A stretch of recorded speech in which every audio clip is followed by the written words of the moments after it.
Forgot to record. Sorry.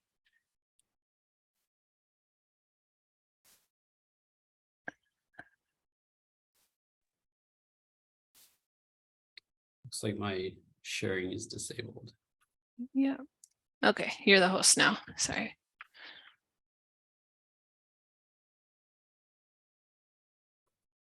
Okay, so a little bit about myself. I was fortunate enough to grow up in the horticulture industry. I started right around 13, 14 years old, taking care of athletic fields.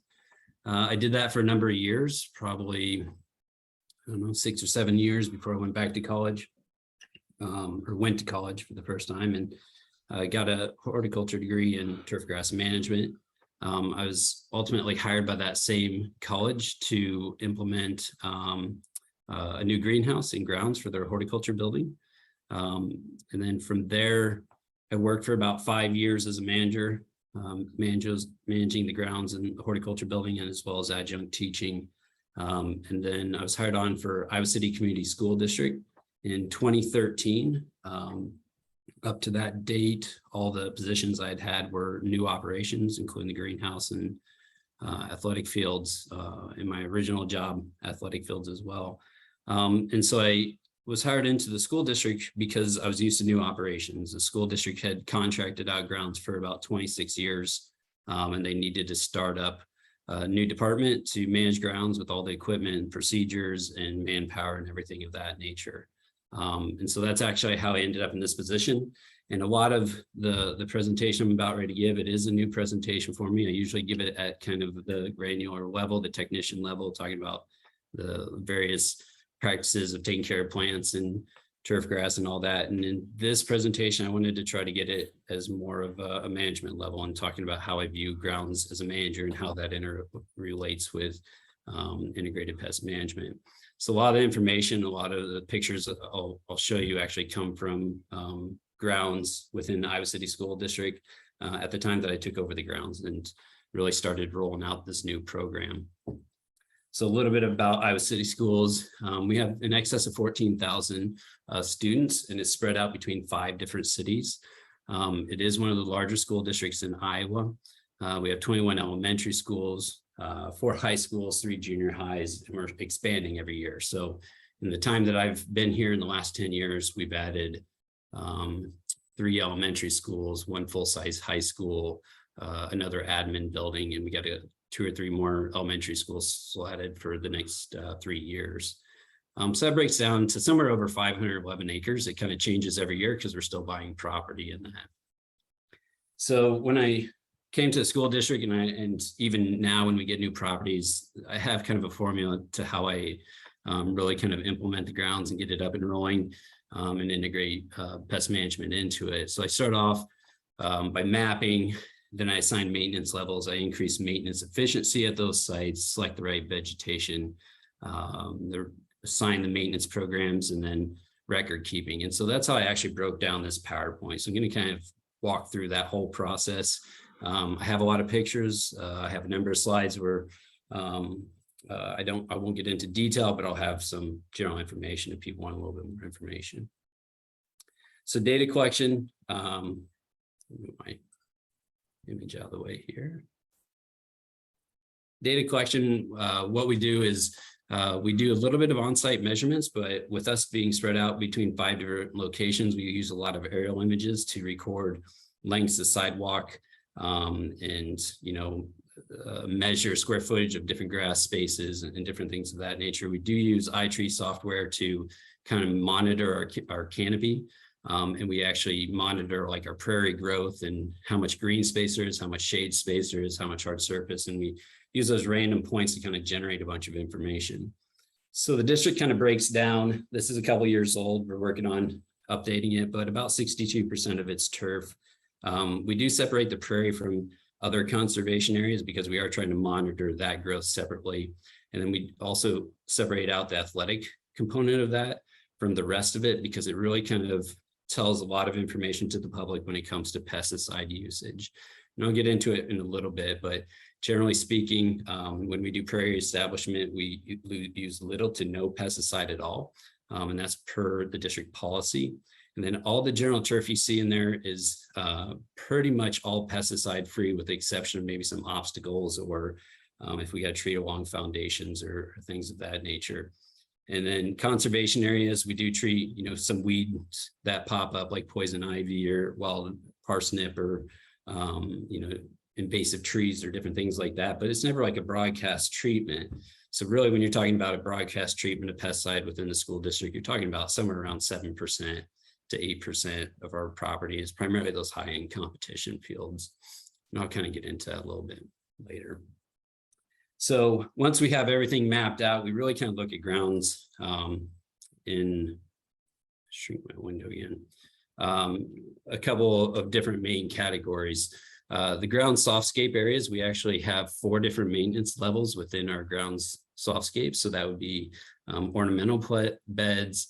It might be headlight screening beds where we have plant material to screen headlights from neighboring houses, and that it'd be your turf grass, your athletic fields, things of that nature. As well as hardscapes, which is site furnishings, bleachers, hard surfaces, playgrounds, I think are self-explanatory. And then we have kind of our conservation areas that we kind of group into one. And I note this, that in Iowa, at least Iowa City, our top requested grounds is actually to increase our prairie. Of all the things that people could request and complain about, that's the biggest request we get, is to actually increase our prairie space, even at a cost of losing playground space at some of the schools.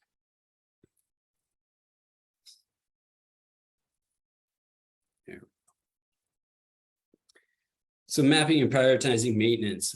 So we, like I said, we have an A, B, C, D area. When you're talking about an A area, it'd be not just turf grass. It'd also be any ornamental shrubs and gardens that are in that area, as well as,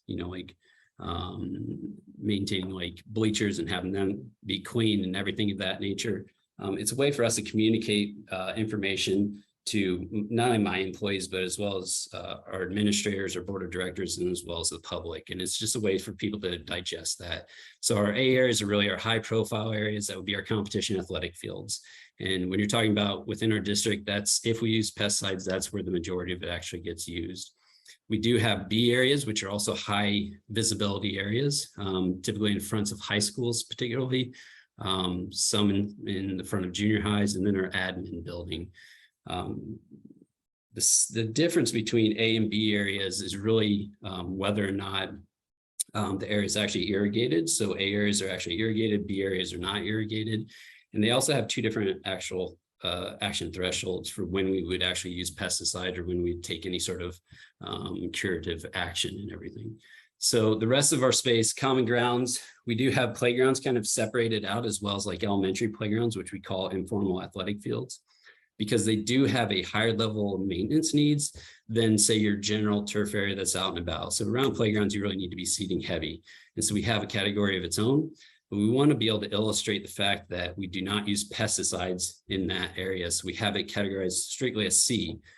D areas are the general grounds that nobody really uses. They're not really serving much of a functional purpose. They're kind of in between, A and B areas, or C areas, or different things of that nature.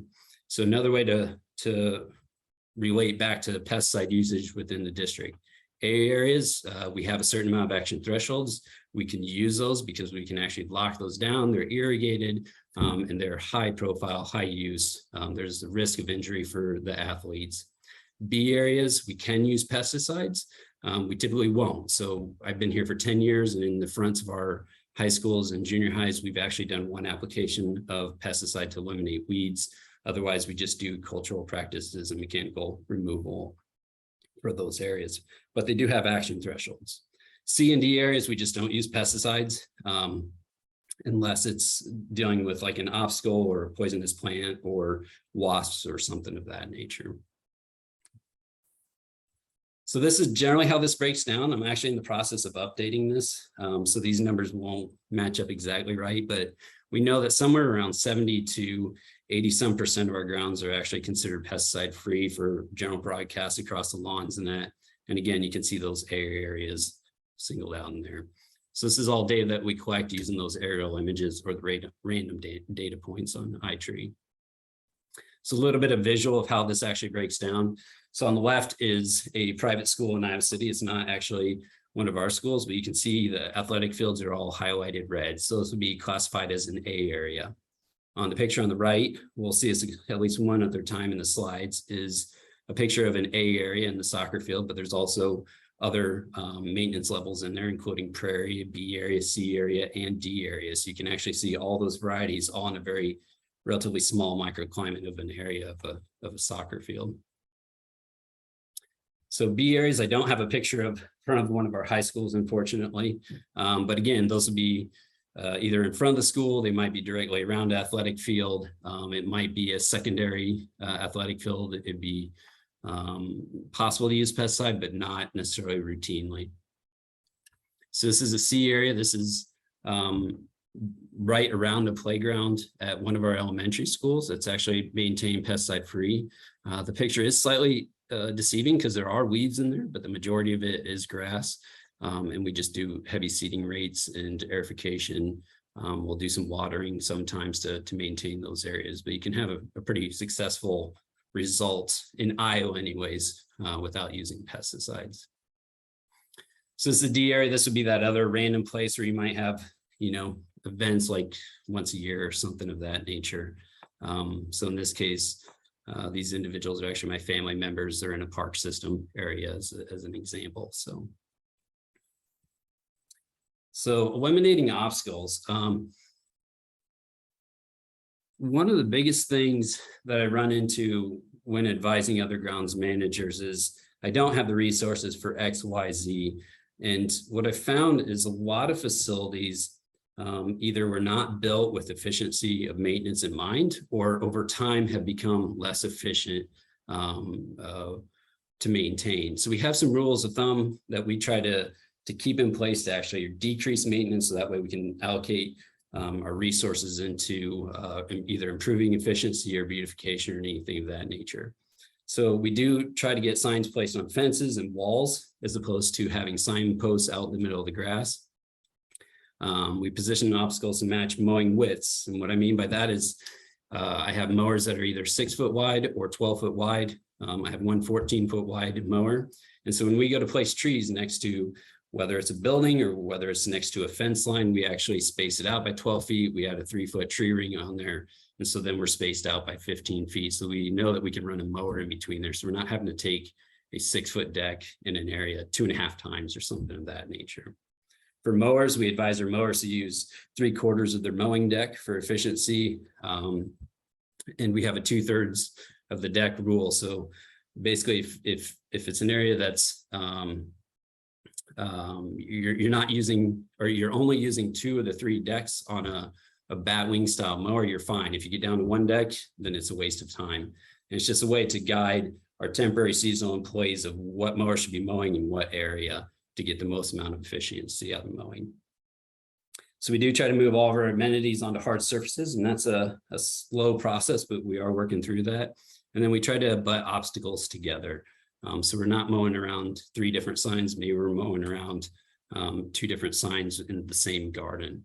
And there's some examples I can show you of this. So this is not one of our grounds. It's something I pulled off the internet. You can see how they have 1 pad here, they have 1 pad here, they have this odd little space in here that you're going to have a 0-turn spinning around in circles, killing the grass, or they'll skip over and not mow it, or they'll cut corners and you'll have grass growing up on the sides. So in our district, we would try to butt these together. We'd fill this in. So it'd be maybe an ADA resting location. So a wheelchair can sit next to that, which is modern rules, maybe another bench, maybe another trash can.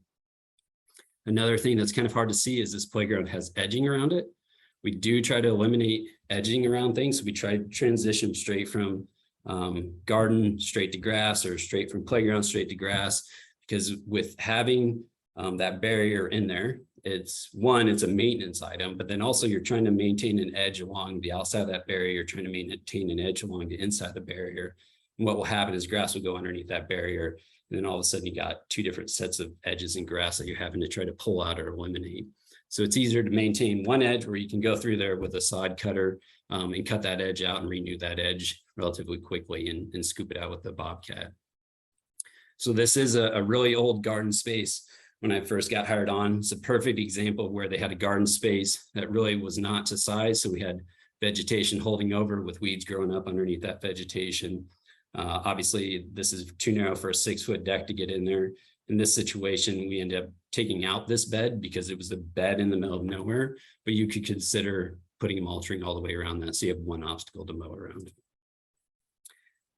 It's easier to see kind of what I'm talking about through an aerial image. So this is the private school in Iowa City. Again, you can see where there's some sort of seating going around a flagpole. There's beds in the middle of nowhere. There's one tree in the middle of an island that you would have to jump a curb and mow around.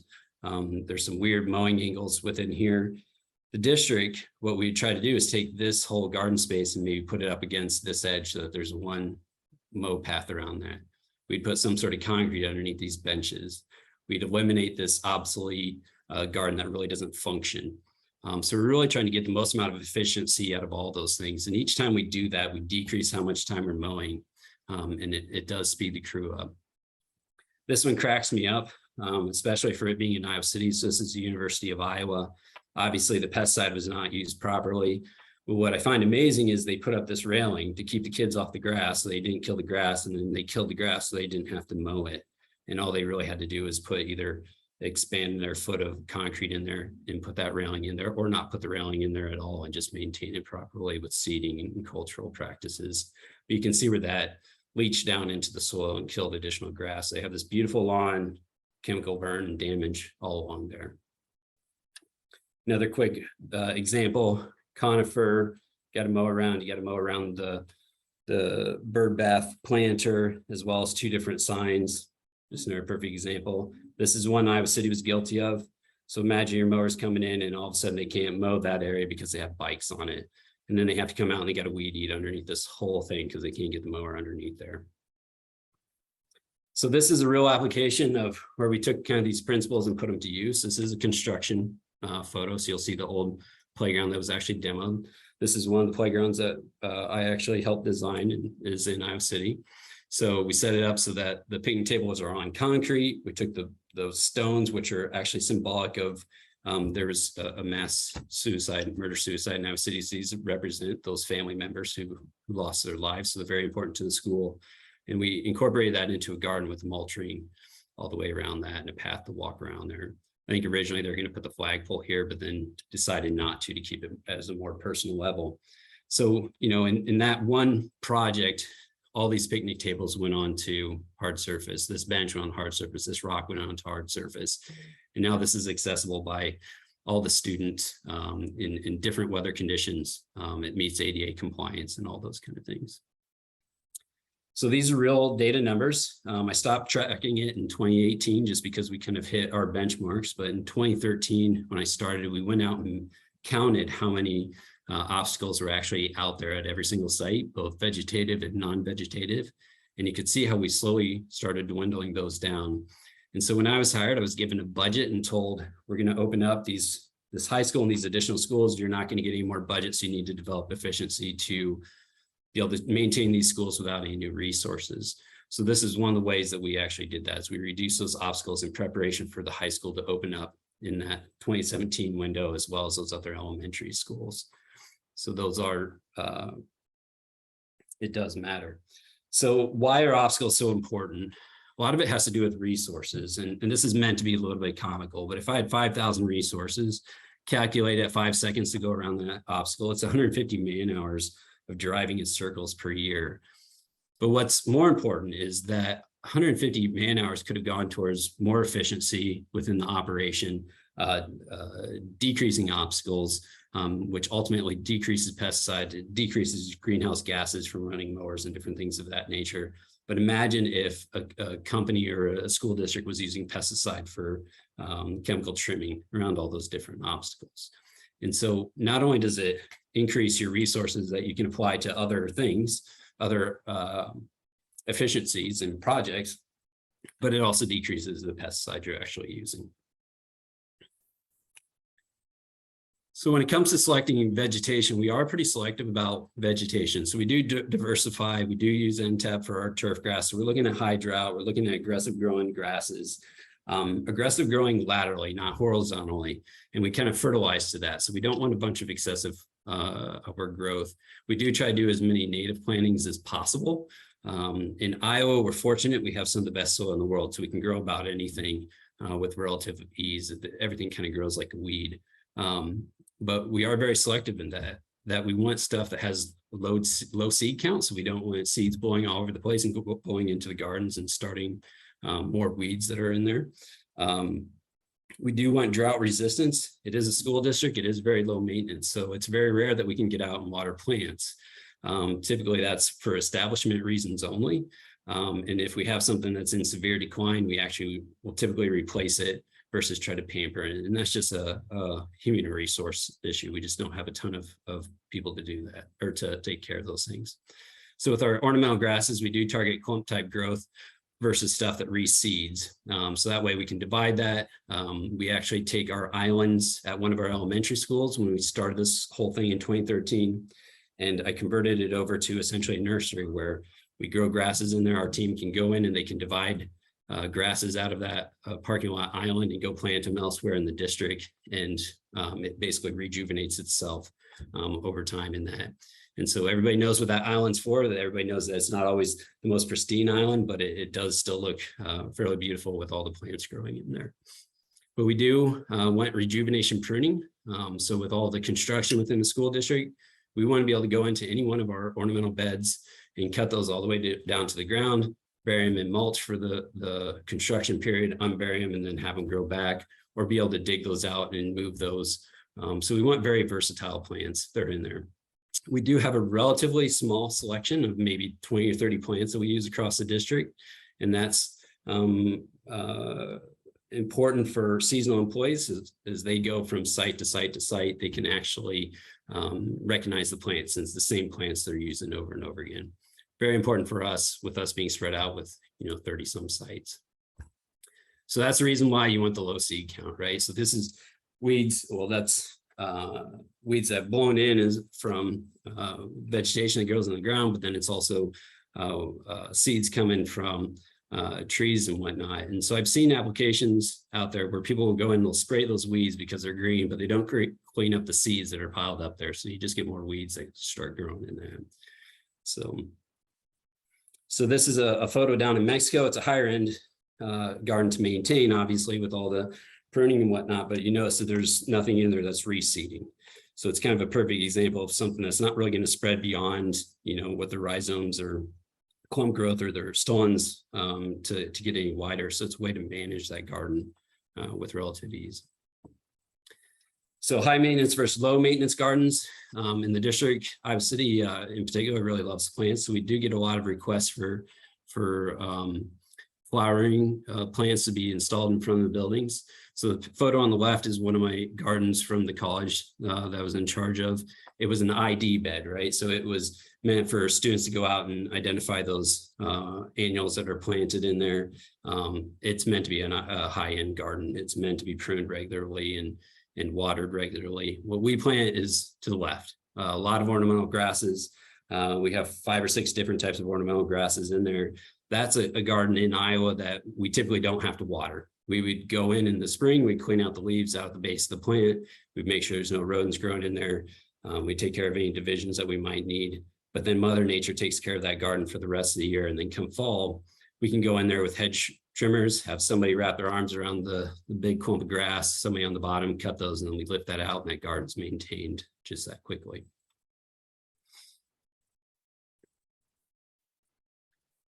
So when it comes to developing the maintenance programs, there's certain key things that kind of lend themselves to my philosophy and how I try to manage these.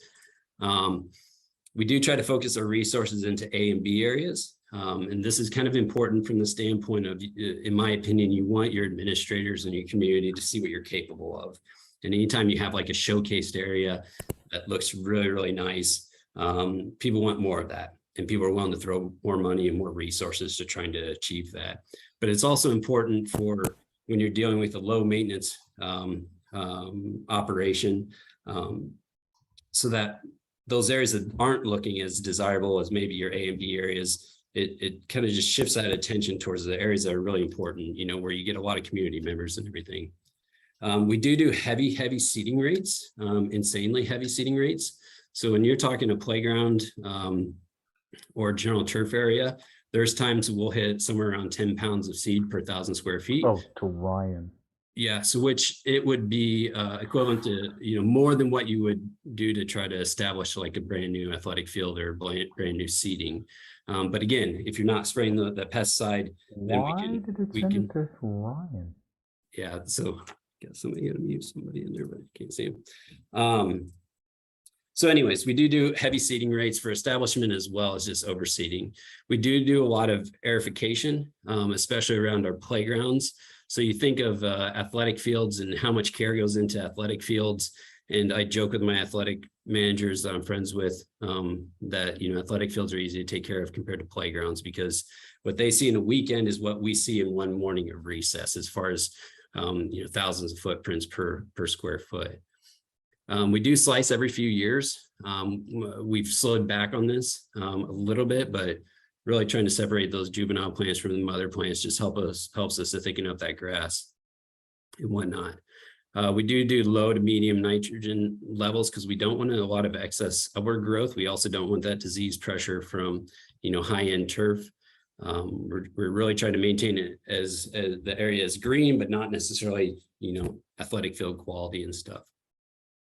We do keep the regular mowing, we irrigate where possible, and we do top dress with organic matter. And a lot of our organic matter either comes from the city composting program, or as we renovate playgrounds, we'll take out that engineered wood fiber that's decomposed into essentially compost, and we'll top dress that around our C and D areas. So A and B level maintenance, this is kind of what it looks like. If anybody wants, some of the details are on there as far as seeding rates and how often we will aerify and different things. One of the things that's kind of key to IPM program is really kind of checking to see what you're introducing into, your turf grass with regards to turf grass, because like this particular grass is actually introducing a lot of crop seed in there. It has relatively low germination rates. So we are very mindful of what percentage of weed seeds are in there. So if you're talking 50-pound bag, you're literally talking thousands and thousands of weed seeds that you're throwing out there to try to eliminate without using pesticides. So again, if you think about the maintenance program, we are putting more emphasis on slicing to try to get more adult plants out there versus always, seeding every single square foot of an area. So again, this is the photo that I talked about earlier. This is really meant to highlight the A area out here. So this is a sand cap soccer field at one of our high schools. We do have the prairie area that's out along here. We have B areas where the fans can actually see. Back behind here, coming down, it switches from prairie area over to no-mow area. And then this whole hillside, you can't really see it in the photo, is actually D area. So this actually captures a lot of the different maintenance levels in a relatively small area. So you're saying maybe 4 or 5 acres worth of space has all those different levels in there. So this is before and after. So this is actually equivalent to a B area. We're kind of transitioning it, but this is the photo I showed you earlier. So this is 1 year in advance of this. So it took us 1 year to kind of get it to this with the heavy seeding rates and the fertilizing amounts, aerification. C areas, here's kind of the maintenance program over here on the left. You'll notice that we picked up top dressing with compost, which I mentioned, the engineered wood fiber, reusing that. It is cheaper, at least where we're at, to spread that compost than to actually haul it off site, because we do have to actually pay the dump to take that composted engineered wood fiber. So that's why we elect to do that. And we've also used that from in landscape gardens. And if we have projects going on where we're renovating a garden, we'll take that compost from, one of our schools, and we'll take it over and mix it in with the soil, or maybe the wood chips that aren't decomposed a little bit, we'll mix that in and use that as compost. So assigning maintenance levels is pretty important. This kind of goes back to the program and those A, B, C, D areas. So whatever was going on before we got here, the maintenance level didn't match the amount of wear and tear that was going on the playground. So this is an edge of a playground. You can see right here is the swing set post that's in there. The maintenance program before ICCSD was not, or before the grounds department existed in ICCSD, was not seeding heavy enough, or they weren't aerifying, and that's the results. a little bit of seeding, a little bit of verifying, turn that around. Again, within a year, we were able to spin that around just by getting the correct maintenance program. Another example where it wasn't being maintained, there's still a lot of weeds out there. This, I think, was a year and a half or so after that first photo. So the D levels, again, same science that's actually in there. I do talk a little bit about prairie area. So D levels, we don't want a lot of D level space. We want to convert that to prairie if it's not really functioning for anything. And by converting that over, it's another way that we can get time out of FTE that we can build towards efficiency projects. And so what we do is we convert that over, we build more resources for those efficiency projects for the full-time employees, and the part-time employees, we assign them all the recurring tasks like mowing and weed trimming and pulling weeds and things of that nature. So IPM and guidelines and record keeping. So the district has a pretty robust process for when it comes to pesticide applications. And so I'm going to kind of walk through that pesticide application and I'll kind of show you how robust it is as far as all the record keeping and everything. So there's actually steps. So the technician goes out, they go to a garden or athletic field or general turf area. They have to have a positive ID of the plant. They got to determine if that plant's exceeding action thresholds. And there's different methods that we use for doing that. And then they have to make sure they're doing all the cultural practices. Has that been fertilized? Is it getting watered? Are we manually pulling the weeds out of there? Do we have the right plant material in there? All those kind of things. Once they've determined that they've done all those things, they then pass a request up to the grounds lead who reports to my position. That grounds lead has to actually go out and get a positive ID to make sure that it is the correct identification for the pest. Kind of important in Iowa to have that. They also verify that it's exceeding action thresholds. They go in, they record, and they make sure all those cultural practices have been practiced, not only for this year, but previous years. So you can't just start skipping these maintenance practices, do it one day and go, up, it didn't work, we're going to do pesticide applications. So they have to make sure that there's a history here of us actually attempting to control any sort of pest in an environment. So then they'll go out, they'll identify what pesticide is the appropriate pesticide, determine what's the rate that was best for controlling that pest. And then they submit a formal request to me as the IPM coordinator. So I am the IPM coordinator for both inside and outside the district. And this is an example of what that request is. And it documents everything from what cultural practices they've been doing, what their monitoring has looked like, what pesticide they'd like to use, the EPA number, all those kind of things. They request a pesticide application window and all those. And so they have to initial it, who's making that request to the IPM coordinator. As the IPM coordinator, we have to verify the action thresholds are exceeding what's acceptable for a given location, as well as the application window is the correct application window. What I mean by that is we have certain times of year where we cannot apply pesticides due to student activities.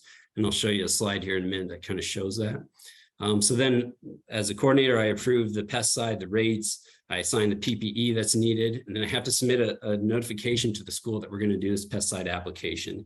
And I am allowed to give like a 1 week window of when this application will actually occur before I'd have to update that notification. So I also assign what staff have to be notified. So I tell the lead, you have to notify the principal, the assistant principal, the AD, and the coaches for an athletic field. Or in the case of like an elementary school, it'd be the SAM, it'd be the assistant principal and the custodian that has to know that. And then so I do all the record keeping to make sure that it's documented what this whole process has been. Did I send them back and say, no, you're not doing pesticide? Did I approve the pesticide? Did I say you have to manually remove it? Did I say change the plant material that's in that bed? We document all that stuff for future records, and it is a requirement for our policy. I also assign what the required signage is.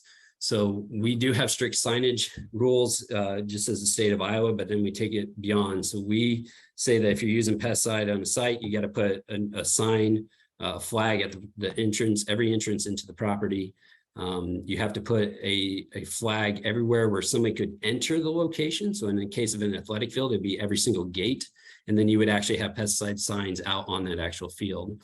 There's also signage requirements where we post signs on the front door of every single building, as well as any other main entrances at the high schools that notifies the community coming onto the site, as well as like the people in the school, what the application was, where the application was used, what pest we were actually treating, and that's standard practice. That sign would then stay up for 7 days along with all the flags before it's all removed from location.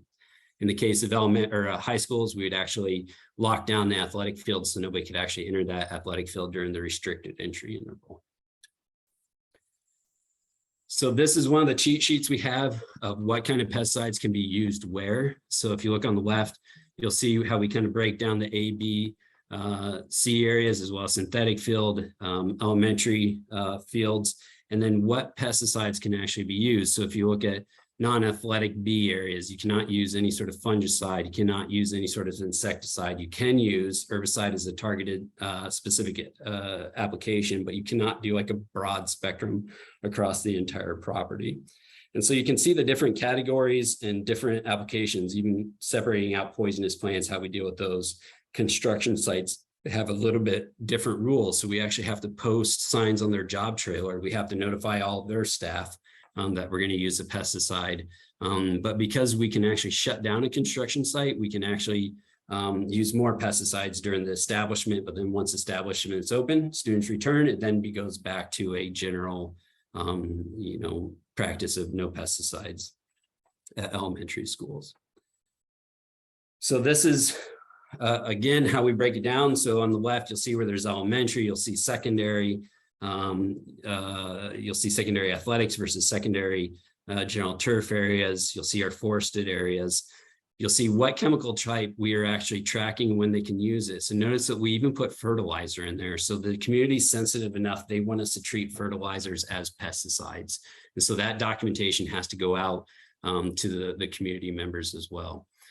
So you can see a normal school year in Iowa, you wouldn't have a lot of classes in June, July, August. You'd have some athletic events.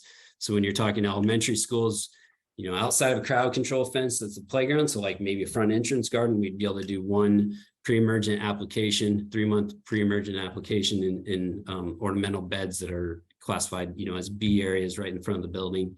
But you wouldn't necessarily be able to do that on a playground.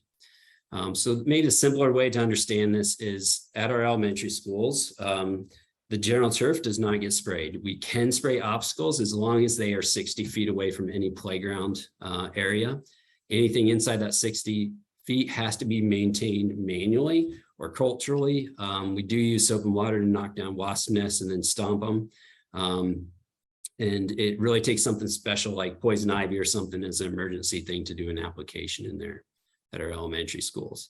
Our high schools, the logic within the community is high school and junior high students can read, so therefore we can do applications of pesticides as long as we're exceeding action thresholds during the school year. But again, that's very limited on when we actually do that, and that's more by choice than action thresholds. So the local administrator, whether it's a principal or just an administrator of a building, they're obligated to send out a notification to all faculty, staff, and parents. So they'll post it on their Facebook, they'll post it on their website, they'll send them out via emails. And what that is a write-up that I put together as the IPM coordinator that specifies what school, where we're treating in that school or outside that school, what kind of insects we're actually doing, as well as EPA information and everything of that nature. So all this is obviously documented. This is beyond what's required for certified pesticide applicators licenses. This is just the way the community and the district want us to actually manage our IPM program. So this is the signage just as a future reference. I mentioned locking the gates, notifying the principals, the signs on the front door, removing the signs after 7 days. We do clean up residue if we have to treat something like wasps with pesticides. So even if I spray on an off playground on the side of the building, that has to be hosed down and washed down with soap and water after the wasps have been killed, and we don't leave the site till that's done. We do have some general rule practices. So our athletic field guys typically have to stay on site after an application of pesticide onto a field to make sure that nobody enters that field until that pesticide is actually dried. And there are different applications where we would apply that. So if, for example, we did have to use a pesticide on an elementary playground for, say, a wasp or something, we'd spray it, we make sure it's dead, we'd wash it off with soap and water, we wait for that to dry. Even you know, even if they're working on playground and stuff, they're just keeping the kids out of that area, and then they can actually leave the site. So we are fortunate that myself and one of my other employees does not get poison ivy. So we can go out and pull poison ivy out of the ground, and for whatever reason, we just don't break out. So it's not very often we'll use poison ivy as an excuse to spray. We actually go out there and manually remove that. And we just call in the couple of employees that don't get poison ivy. So these are just general practices, just kind of reference. We do a Frisbee test where we have a square plastic Frisbee that we throw out on our athletic fields, and then we count how many weeds are in that square foot to try to get an overall percentage across the entire athletic field. So as you can imagine, it's very, very rare that we would ever authorize a full application of pesticide across an entire athletic field, because you would have to exceed something like 10 to 15% per square foot would have to be weeds in order to justify that type of application. And so what ends up happening is we will have spot applications of, you know, these random weeds in these random locations where a clover patch is gone from, you know, dime size up to a foot in diameter. We'll go out and we'll just take a backpack sprayer, we'll spray that one piece of clover, and that's it. But even spraying that one piece of clover, it requires that entire process I talked about earlier. So we do use plastic shields around our sprayer nozzles, as well as wrapping it around shrubs to make sure that we don't get any pesticide onto the shrubs and kill those off. Let's see if there's other things in here, notifications, residue. We do not spray honeybees. We actually have a couple of different bee owners, bee farms in Iowa, that we'll just call them, give them a call, and they'll come out. And that swarm will be huddled on a branch. They come out and take a plastic bag, wrap it around that swarm of bees, because they'll go where the female is, cut off the branch, take the branch, and they take those honeybees to a new home.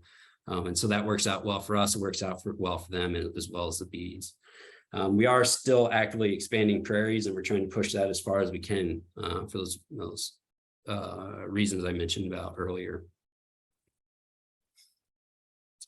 So I didn't necessarily go into a lot of the real routine boots on the ground kind of IPM practices, but we do follow a lot of those IPM practices with plant selection and trying to diversify the age of our canopy, diversify our trees. So we don't plant more than what is it? It's 5% genus, 10% species of trees at any one of our schools. So we actually assign every tree in a session number. We monitor the age, we monitor the health, and then we try to diversify those trees to meet as close to that 5% and 10% as possible.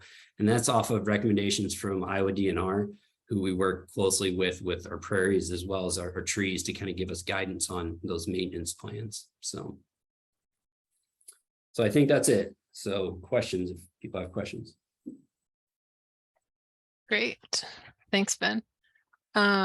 We did get a couple questions in the chat as well, so I'll read off the first one here. So what are your most stubborn weeds and how do you control them? Clover is probably our most stubborn one, and we really don't go beyond on our general turf. We really don't do anything special besides seeding heavy, aerification, proper fertilizing, and really trying to choke weeds out that way or limit the expansion of those. Dandelions are kind of our thorn in our side. There's just no way for us to treat those. The window of time is right when all the students are there. The kids like to pick dandelions and throw them around. Fortunately, we live in a community that has a no mow May program. They have a program that really kind of tries to embrace diversity within their lawns. And so we typically get more complaints about treating weeds than we do about not having pretty enough lawns. So we do get complaints every year. We shoulder that and we push that on to our policy in that. On athletic fields, we do the spot applications, typically with that backpack sprayer, but it's not when it's dime size, it's got to get substantial. Generally speaking, Clover is not interfering with the play of a game all that often. So. Nice. Yeah, we've been doing some no mow May stuff as well with our MGG initiative. So a lot of dandelions. So And then I have another question here. So does the Iowa City School District maintain an email advance notification registry for students who can't be exposed to pesticides? we do not. We did implement that to where they could sign up for one, but we didn't have anybody interested in it. And we don't know if it's because of the fact that we're doing this blanket notification email that was going out, but nobody really signed up for one. And so we didn't really move forward with that for very long. So, but they do get that notification on social media as well as emails from the principals and that. Okay, cool. Thanks, Seth, for those questions. Then we have another one from Veronica. Do you use mow strips around foundations to eliminate herbicide use? We do. So we're still in the process of implementing those. I kind of tie that into our indoor IPM program. Ours are 18 inches across. What we do is we side cut that out to about 4 inches. We line that with weed barrier, and then we use a combination of crushed brick or river rock, which is kind of your smooth round rock. I don't know if that's a regional thing. And so we're slowly implementing that across the district. So, yeah, it's a very long process when there wasn't any in existence. So, yeah, but very labor intensive too. yes. Yeah. Let's see. So how do you deal with ticks in the prairies, or do you not have much tick pressure? Also, sandboxes. Yeah. Are you seeing establishments? Oh, sorry, I can't read this. Establishments targeted in sandboxes? I'm sorry, I may have to read that question. And establishment. Okay, sorry. Yeah. I had a little thing covering that. So we do monitor ticks. We do a drop cloth test where we drag a cloth along our prairies to monitor those. And then every tick that we collect, we keep it in a Ziploc bag. We send it off to Iowa State to check for Lyme disease. And so far, we have not had any that pop up with Lyme disease, but we have had situations where we get too many ticks for our comfort level. And depending on where that prairie is in relation to, like, say, a green space at an elementary school, we'll proactively mow that back by another 20 or 30 feet to get it a little bit farther away from the playground. So, yep. So that's something we monitor every year and do that drop cloth every year. Sandboxes kind of phased out, the interest phased out. We have a playground policy where we're building universally designed playgrounds, which one of the things on there is having tactile type activities and creative style activities.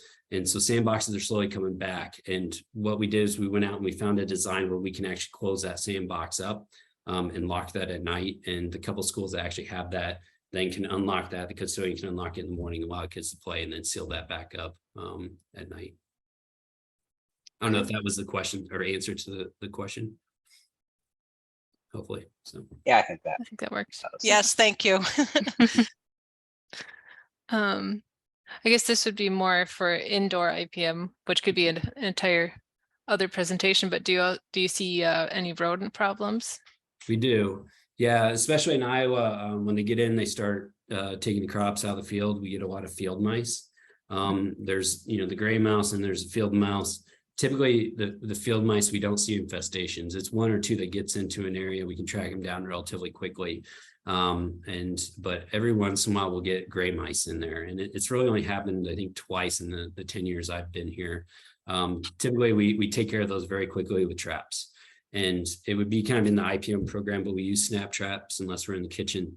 And what the method I've found to be most successful is we'll take 3 traps and we'll put them up perpendicular to the wall with the trigger part against the wall, and we'll do that to all 4 walls within a room. And then we bait the center trap with jelly because of peanut allergies. We can't use peanut butter, and we'll just let them feed off it for 2 or 3 days. And after 2 or 3 days, we'll set all 3 of those traps on that wall as well as all the other ones, and we'll knock out 2 or 3 mice in that first go. Typically that takes care of our problem. Cool, very good. And then you said you didn't use that in kitchen, so what do you use Kitchen. It's centrifugal. It's got to spin. It's got to be self-contained per our health codes. So they don't want any animal splatter anywhere in the kitchen. So, Okay. yeah, we just throw those traps away afterwards. And then let's see, do you have any schools with artificial turf We athletic do. fields? Yeah. And if so, do you use pesticides on those fields? We do at times, unfortunately. So we have synthetic football, well, multi-use field at all three of our high schools. We also have one elementary playground that has a synthetic fall zone that we're testing for performance and longevity. Generally speaking, we don't have to use any sort of pesticides. And we had a huge uproar where is one of those times where I had to stick to my guns because we had the community as well as the coaches insisting staph infection was coming from the field from kids getting injured. And the research that we found was that it shouldn't because of the ultraviolet lights that are outside. It turned out that staph infection was in the locker room. It had nothing to do with the field. But where we have had to use pesticide applications is as those fields get older, it can get organic matter in there and you can see some weeds pop up in there to where you can't really get that to pull through the fabric and out of there. But you're not talking large application. You're talking about, a couple square feet where you got to do a localized application. But if there's any body fluids or fecal matter on the field, that has to be dump cleaned, washed with a detergent to make sure that kills any sort of bacteria in there that can be harmful to people. So. Wow. And then a follow-up to that one as well. How do you maintain weeds in hard surfaces like sidewalks? Yeah, so that's where there's somewhat of an exception. So we did try the normal methods that people talk about when they're trying to do no weeds. We did try the fire, which can cause the concrete to buckle and crack, at least in Iowa it can. And then we did try vinegar in that, which really you have to stay on it and spray regularly. So we do allow pesticide applications on hard surfaces if you're outside of that 60-foot radius of a playground. If it's inside that 6-foot radius, we have seasonal employees that go hand pull it and get it all cleaned out, or we'll power wash it out. If we get vegetation that grows between rubber tiles on a playground, we power wash that out. But then we coordinate that to make sure that that's getting tarred shut and all the cracks are getting sealed. For the general other areas that are outside the playground, we can use an application in there. But again, we're trying to make sure everything's the cracks are getting sealed, that's fresh concrete, that's not developing a bunch of cracks where weeds can grow in there. And we make sure edging along hard surfaces gets done, not for aesthetic reasons, but for encroachment. So that grass and those weeds aren't pushing into those seams down the sidewalk in there. But we allow one application, and that happens in summer months when there's no students there. Okay. Cool. Thank you. Let's see, I got another one here. I saw some of the prairie projects that you were putting in involved the students a lot. So I was going to ask, so it seems like funding for those types of projects are limited for many schools. So how has your school been able to fund and how would you make it like a scalable program for other schools or outside? Yeah, so students are heavily involved in our prairies. We just dedicate grounds funding for that. And it's one of those things where as those prairies expand, we know we're going to be decreasing costs on the other end of the budgets and that. So we fund all that. And even with us expanding somewhere between 2 and 3 acres a year, you're only talking a few $1,000s worth of material.